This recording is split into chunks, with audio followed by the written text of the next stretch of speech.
If you're into fantasy novels, we have the perfect event for you that's happening today. We're joined with R.R. Verdi, the author of the fantasy book called The First Binding that comes out today. How are you doing this morning? I'm doing pretty good. I'm adjusting to all the time zones because they've been having me bounce from Denver back to DC to California and San Diego, and now here, so. Wow. Oh, wow. All over the country, that's for sure. Well, tell us a little bit about this book. It's called The First Binding, but what's the main plot?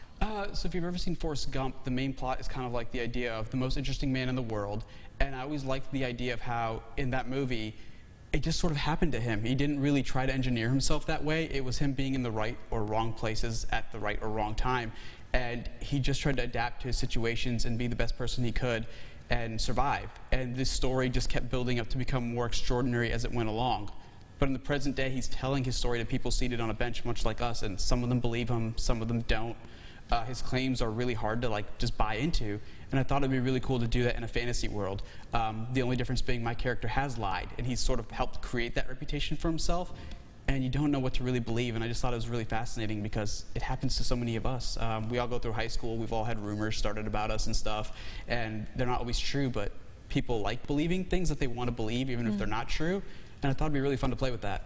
Okay, that sounds really interesting. I know, that sounds cool. Like and that. the cover of it is very cool, too. Yes. We had a picture there for a second, but that looks very cool. So is this kind of the main character then? Yep. Okay. That's the protagonist, Ari. In the present day, he's become a traveling storyteller, and he's out there trying to masquerade and tell his own story, but giving credit now to other people because he's on the run and hiding from things that he sort of feels he's responsible for or has done. Oh, that is very cool. And you kind of talked about this already, but tell us a little bit maybe about the personal inspiration that led you to kind of write this book. Wow, part of it had to do with, I've never really seen too many stories told in this way, but like I said, we've all gone through stuff like it in life, and I thought it'd be fascinating to try to take my own spin on the character. Yeah. And I've also been fascinated by Tolkien and what he did for Lord of the Rings. And his idea was that at that time, Britain was so dominated by Arthurian mythology, he wanted to go back to an older European source. So he went to things like Beowulf and the Norse epics of the Prose Edda.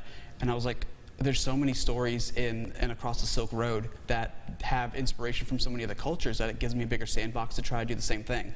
And I just went from there. That's really cool. That's exciting. And now, of course, you are not from the Arklamis, but welcome. But tell us a little bit about why you're here and what brought you to our area. Believe it or not, I actually wanted to come down here about like 2020, especially for New Orleans and Louisiana, and tour the area because there's such a beautiful culture and history here of ghost stories, supernatural. When the French came over, they brought a lot of their mythology, obviously the food.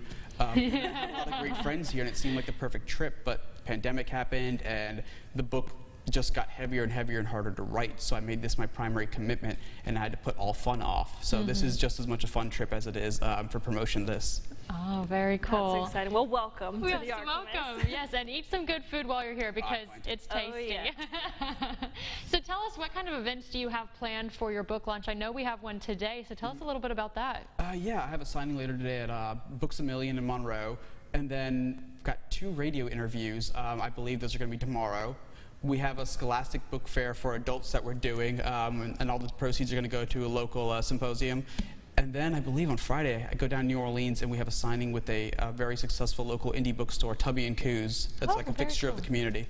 That is really fun. So getting involved in our state, I'd love to see it. How can people get the book if they wanted to buy it? Oh, this is available everywhere now, both United Kingdom and all over North America, every retailer. I do like the idea of supporting indie bookstores because they're always a fixture of their local communities. They help out, they give people jobs, so if you can support your local indie bookstore, that'd be one of the best places to get it. Awesome, perfect. Well, thank you so much for telling us all about this. I'm going to have to pick up a book myself and read it. Appreciate it. It seems very interesting. I'm excited.